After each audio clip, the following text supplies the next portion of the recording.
دي الوصفة اللي لازم تكون موجودة في كل بيت في وقت الشتاء.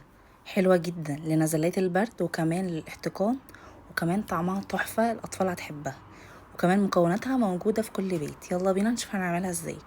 أول حاجة هنحتاج نص كوباية من العسل، هنضيف عليها 3 عيدان من القرنفل، وهنعصر ليمونة كاملة، وهنضيف كمان نص معلقة من الجنزبيل المطحون أو جنزبيل فريش عادي، وهنقلب المكونات دي كويس جدا على نار متوسطة لحد ما يغلي كده بالشكل ده ويتحول اللون بتاعه اللون ذهبي غامق زي ما انتم شايفين كده. اهم حاجه يكون تقليب باستمرار. بعد كده هجيب ورقه زبده، وهبدا ان انا بالمعلقه اضيف نص معلقه كده صغيره تعمل اقراص كده زي ما انتم شايفين الشكل ده.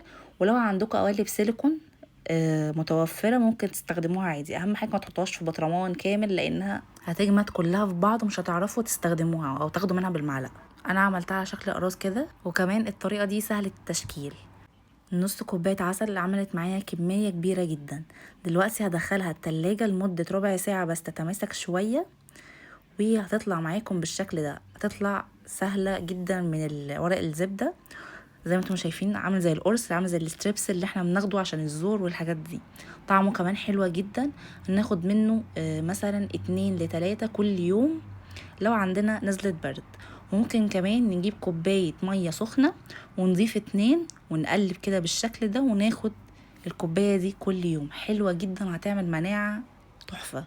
بس كده كده تكون الوصفة خلصت، ولو عجبتكم الوصفة قولي رأيكم.